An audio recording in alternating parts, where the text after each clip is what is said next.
네, 화면 보이시는 걸로 알고 진행하도록 하겠습니다.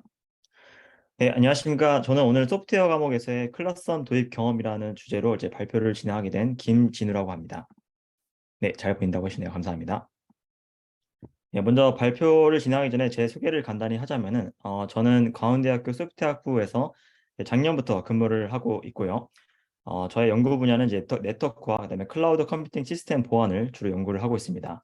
그래서 관련된 수업과 이제 여러 연구를 진행하고 있고, 혹시 제 정보가 좀 더 궁금하신 분은 제 아래 연구실 홈페이지를 참조해 주시면 되겠습니다. 먼저 제가 클러스텀을 이제 어떻게 도입을 했고, 네, 왜 도입을 했는지 좀 이유를 좀 설명을 드리도록 하겠습니다. 일단 저는 제가 이제 작년에 부임했을 때 좀 운이 좋게도 그 코로나 정책이 좀 완화됨으로써 제가 바로 이제 학생들과 대면으로 수업을 진행을 하게 되었는데요. 제가 이제 비록 수업 경험은 짧지만 이제 대면 수업을 두 학기 진행해 보면서 이제 여러 가지 좀 느낀 점이 있습니다. 일단 첫 번째로는 이 학생들이 이 수업 이해도에 관해서 이제 전혀 피드백을 안 준다는 것입니다.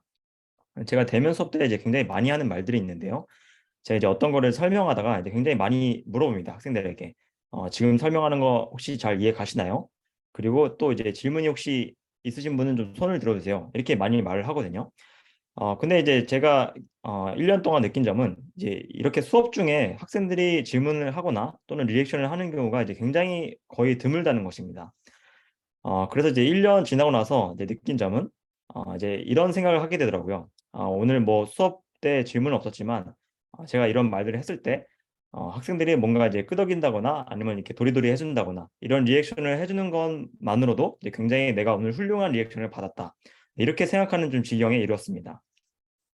네, 그래서 이제 질문을 하는 경우는 어떤 경우냐라고 하면은 이제 수업이 끝나고 나서 이제 수업 중에는 거의 질문이 없습니다. 수업이 끝나고 나서 이제 따로 찾아와서 질문을 하거나 이제 그런 경우였는데 사실 이 경우도 이제 굉장히 소수의 학생들에 한해서만 이제 이루어졌습니다. 그래서 제가 이제 개인적으로 이렇게 찾아온 학생들에게 이제 물어봤습니다. 왜 수업 중에는 질문을 안 하고 이렇게 수업이 끝나고 나서 질문을 하는 것이냐? 이제 여러 가지 이유가 있었는데요. 일단 첫 번째로는 이제 다른 학생들 눈치가 보여가지고 좀 질문을 못 하겠다라는 학생들이 있었습니다. 네, 뭐 약간 이해는 갑니다. 왜냐하면 제가 이제 저도 학부생 때 아무래도 이제 제가 질문을 하게 되면은 수업 시간이 좀 길어지게 되고 또 수업 시간이 이제 길어지게 되면은 이제 다음 수업 그 이동하는데 지장이 가기 때문에 이제 그런 여러 가지 이유 때문에 좀 눈치가 보여서 질문을 못 하겠다. 이제 저도 약간 그런 경험을 이제 많이 했었거든요. 근데 이제 요즘 학생들도 이제 이런 비슷한 이유들이 많이 있었습니다. 근데 또 하나는 수업 중에는 사실 어떤 내용을 설명해줘도 잘 이해가 안 가다가 이제 본인들이 이제 집에서 직접 공부를 하다가 좀 질문이 생각나는 경우가 있어가지고 이제 그제서야 좀 질문을 하고 싶어하는 경우가 이제 많다는 것이었습니다. 그리고 이제 마지막으로는 이제 저도 사실 그랬었는데 이제 교수님이라는 어떤 존재 자체가 굉장히 좀 어렵기 때문에 질문을 하기가 좀 어렵다 이런 말들이 많았습니다.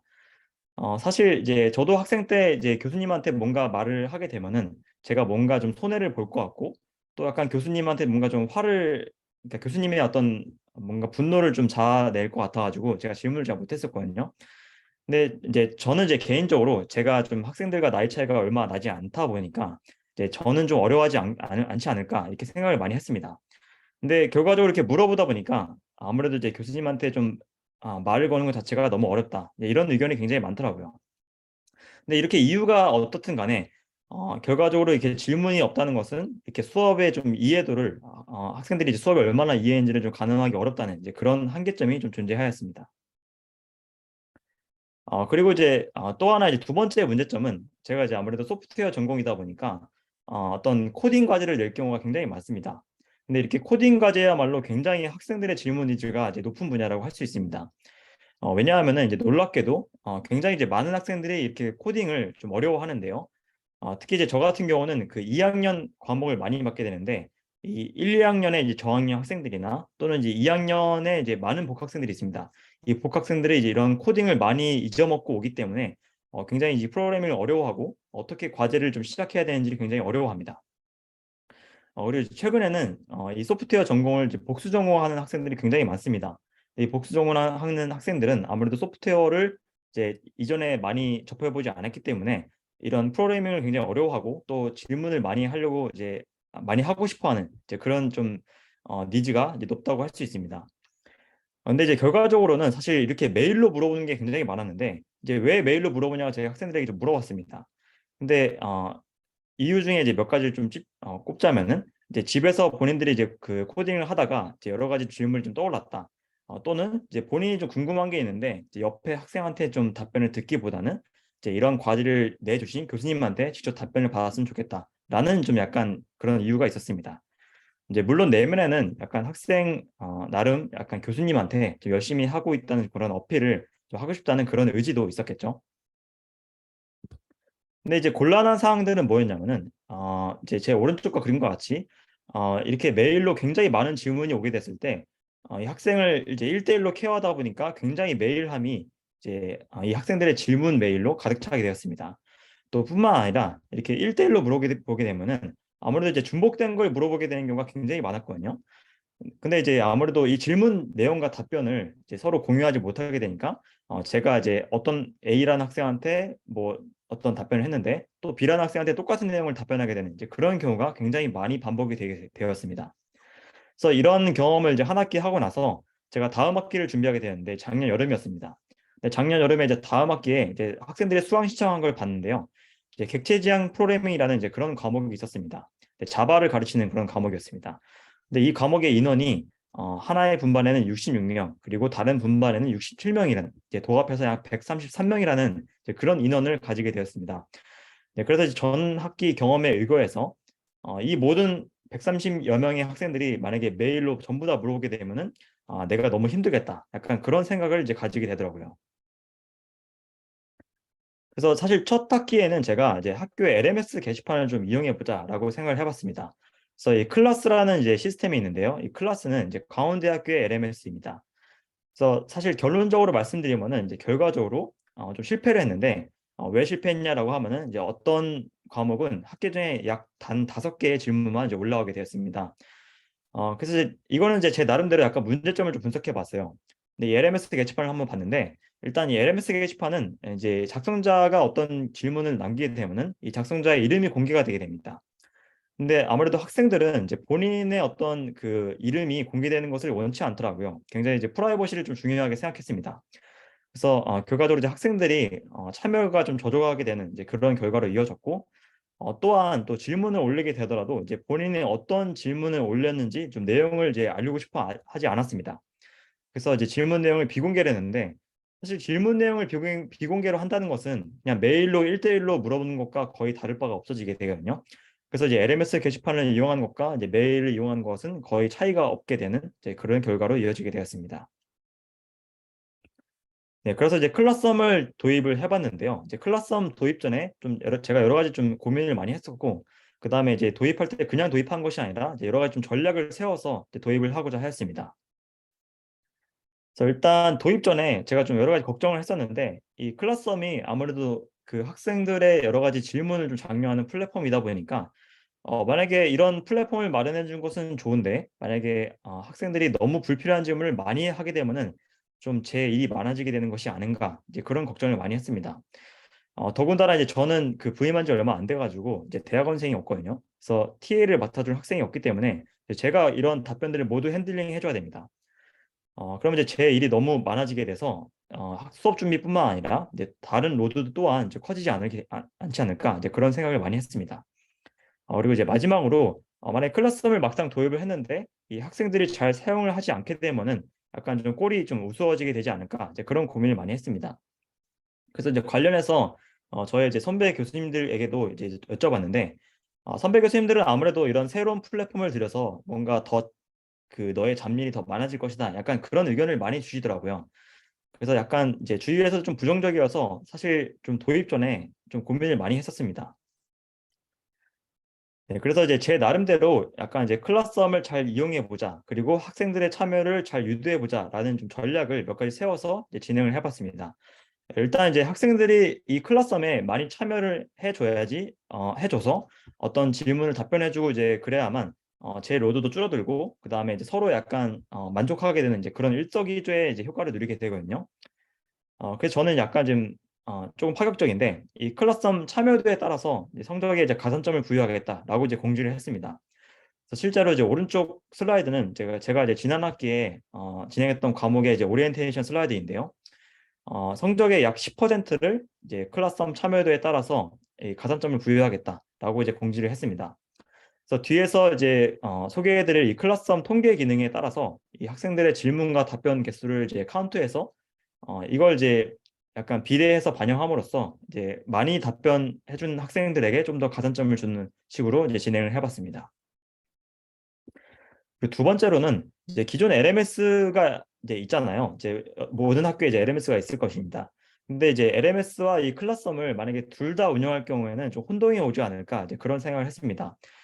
그래서 저 같은 경우는 조금 극단적인 사례인데 저는 이제 기존 LMS는 그냥 출석 체크로만 사용을 하고 이제 LMS에 올라갈 공지사항, 강의 자료, 그리고 동영상 자료 등을 모두 클라썸에다가 이제 업로드하는 방법을 택했습니다. 이렇게 한 이유는 이제 여러 가지가 있는데 일단 그 중에 이제 가장 핵심적인 것은 학생들이 자료를 확인하며 오면서 이 질문도 이제 확인하러 오지 않을까라는 기대를 했습니다. 실제로 이제 강의 자료를 다운로드 받으러 올 때 만약에 다른 학생들이 질문을 이제 했으면은 이제 그 질문도 이제 아무래도 그냥 한번 스치듯이 확인을 하게 되거든요. 그래서 그런 약간 좀 간접적인 참여 효과도 노리도록 좀 기대를 했습니다. 그리고 이제 마지막으로는 이 클래스홈에 참여하는 것은 좋은데 만약에 교수한테만 물어보면 어떠지라는 좀 고민을 했습니다. 그래서 이거는 이제 클래스홈 그라운드 룰에도 이제 명시되어 있는 것인데요. 이 학생들이 질문을 했을 때 교수님 호칭을 붙이지 않도록 좀 권유를 했습니다. 그리고 만약에 질문이 올라오더라도 제가 처음에는 제가 직접 좀 빠르게 많이 답변해 주는 경우가 많았는데 아무래도 제가 먼저 답변을 해버리니까 그냥 다른 학생들이 답변을 해주지 않는 경우가 굉장히 많더라고요. 그래서 나중에는 제가 질문이 올라오더라도 좀 시간을 두고 좀 지켜봤습니다. 그랬더니 이제 오른쪽 화면과 같이 이제 다른 학생들이 이제 알아서 답변을 해주는 경우가 굉장히 많더라고요. 그리고 마지막으로 이제 서로 익명을 사용하도록 권유했는데 앞서 그 대표님이 말씀하셨던 것처럼 이제 클래스면은 이제 반익명 시스템이 있습니다. 그래서 학생들 간에는 이제 서로 익명을 쓰고 그다음에 교수한테는 이제 본인의 실명을 보일 수가 있는데 이를 통해서 이제 학생들 간의 그런 프라이버시를 좀 존중해 줌으로써 이제 서로 질문 답변을 하는데 이제 거리낌이 없도록 이제 그렇게 유도를 했습니다. 네, 그래서 앞서 세웠던 전략을 바탕으로 제가 클래스홈에서 활용한 여러 가지 좀 기능들을 몇 개 소개를 해드리겠습니다. 자, 일단 대표적으로 이제 상호작용 기능인데요. 이 클러썸은 이 인스타그램이나 이제 페이스북처럼 그 뭐 좋아요나 이제 하트와 같은 그런 상호작용 기능이 있습니다. 이 상호작용 기능이 좋았던 이유 중에 하나는 어떤 학생들이 만약에 이제 질문을 올렸을 경우 이제 본인이 그 질문이 정말 중요한 질문인지 아닌지 잘 판단이 안 설 수가 있어요. 근데 만약에 질문이 중요하다는 것은 이제 다른 학생이 이제 보고서 이제 호응을 해줬을 때 좀 중요한 질문이 되겠죠. 근데 이 클라썸의 이 상호작용 기능은 만약에 다른 학생이 봤을 때 나도 저 질문이 좀 궁금했는데 좀 어, 답변을 했을 때 받았으면 좋겠다라고 하면은 이제 관심 있어요라는 버튼을 이제 누를 수가 있거든요. 그러면 이제 관심 있어요라는 버튼을 누르면은 저 버튼을 누른 학생들에게 답변이 올라올 경우 이제 노티가 가게 됩니다. 그래서 누른 학생도 답변을 받을 수 있고 그다음에 저 관심 있어요라는 상호작용을 많이 받은 학생들도 이제 내 질문이 굉장히 중요한 질문이었구나라고 이제 내심 뿌듯해하는 이제 그런 효과도 누리게 될 수 있게 되었습니다. 그리고 이제 두 번째는 제가 아무래도 이제 소프트웨어 과목이다 보니까 이제 프로그래밍 과제를 낼 때 이제 과제를 좀 직관적으로 설명할 필요가 있었습니다. 이제 그럴 때는 이제 이 코드 포매팅 기능을 많이 활용을 했는데요. 이제 오른쪽 화면과 같이 코드를 그냥 설명하는 것이 아니라 이 포매팅을 해가지고 이제 실제 그 프로그래밍 할 때 쓰는 툴의 그 양식처럼 이제 출력을 할 수가 있었습니다. 그래서 학생들에게 물어봤더니 제가 이제 말로만 설명하는 것보다 이렇게 코드를 포매팅해서 이제 코드와 함께 설명하는 것이 좀 더 직관적이었고 굉장히 이제 이해에 좀 더 굉장히 많이 도움이 되었다라고 이제 의견을 주었습니다. 그리고 이제 마지막으로 제가 참여도 평가 때 활용한 기능인데요. 이 구성원 통계 기능입니다. 이제 구성원 통계 기능에서는 학기가 마치고 나서 이제 학생들이 얼마나 게시글과 댓글을 달았고 그다음에 인터랙션을 많이 했는지를 이제 알 수가 있습니다. 그래서 클래스홈에서는 이 기능을 이제 엑셀 시트로 다운로드할 수 있도록 이제 제공을 하는데요. 실제로 이제 성적을 제가 마감할 때 이 엑셀 시트를 받아가지고 이제 그 가산점을 부여하는 데 있어서 이제 활용을 많이 했습니다. 또 뿐만 아니라 이제 오른쪽과 같이 이제 학생들이 얼마나 클래스홈에 참여하고 있는지도 좀 볼 수가 있는데요. 이를 통해서 이제 학생들이 수업에 얼마나 관심이 있는지도 이제 확인할 수가 있습니다. 그래서 이제 제 개인적으로 좋았던 점을 좀 정리를 해드리자면은 일단 여기 화면에 보이시는 것처럼 이 클래스룸 인터페이스가 이제 워낙에 직관적이다 보니까 강의나 이제 과제 내용에 관해서 이제 학생들이 이제 그냥 물어보는 게 아니라 이제 본인이 이제 궁금했던 이제 강의 자료나 또는 그 코드를 이제 캡처해가지고 이제 클래스룸에다 올리더라고요. 그래서 제가 이제 그 스크린샷이나 이제 코드를 통해서 소통을 하기 때문에 훨씬 더 직관적인 질문과 답변이 가능했습니다. 그리고 이제 또 놀라웠던 것은 제가 처음에는 굉장히 제가 이제 스스로 답변하는 경우가 굉장히 많았습니다. 근데 나중에 이제 통계를 내다 보니까 이제 교수가 답변하는 비율보다 이렇게 학생들이 답변을 하는 것이 굉장히 더 많았던 것을 이제 볼 수가 있었습니다. 그래서 결과적으로 이 클래스썸을 이제 학생들이 좋아하는 것을 알 수 있었고 또 뿐만 아니라 이제 교수의 메일함도 가벼워지게 되는 이제 그런 효과도 누리게 되었습니다. 예, 그리고 이제 가장 이제 그 뚜렷한 지표로는 이제 강의 평가가 되겠죠. 이제 강의 평가에서 실제로 이렇게 학생들이 이제 클래스썸을 언급한 것을 볼 수 있었고요. 이제 주관식으로 이렇게 그 강의를 평가할 수가 있었는데 거기서 이제 수업 참여도를 높이기 위해서 이제 클래스썸을 사용한 것이 굉장히 좋았다. 또 클래스썸 덕분에 이제 질문을 편하게 하는 것이 굉장히 좋았다. 네, 이런 의견들을 많이 주었습니다. 네, 뭐 솔직하게 좀 말씀드리면은 이제 약간 아쉬웠던 점도 있었는데요. 이제 앞서 이제 보셨듯이 이 기존 LMS와 좀 연계를 이제 하는 것을 좀 고민해야 되는데 뭐 저 같은 경우는 이제 그냥 클래스썸을 이용하는 것을 택했지만 아무래도 이제 다른 교수님들께서는 여전히 LMS를 사용하시거든요. 근데 학생들의 입장에서는 이 LMS도 봐야 되고 그다음에 클래스썸도 봐야 되기 때문에 플랫폼을 두 가지 모두 봐야 돼서 좀 불편했다라는 의견도 있었습니다. 그래서 이것은 아무래도 좀 추후 해결해야 될 좀 과제 중에 하나라고 이제 생각을 하고 있습니다. 네, 그래서 발표를 요약해드리자면 이제 제가 클래스썸을 도입하게 된 계기와 그 다음에 어떤 고민을 했고 그 다음에 어떤 전략을 세워서 도입했는지 전략을 좀 소개해드렸고 이제 결론적으로 말씀드리면은 이렇게 클래스썸을 통해서 저의 단편적인 사례지만 이 학생들의 수업 만족도를 개선한 것을 이제 확인할 수 있었습니다. 네, 발표는 여기까지고요. 혹시 질문 있으시면 나중에 받도록 하겠습니다. 감사합니다.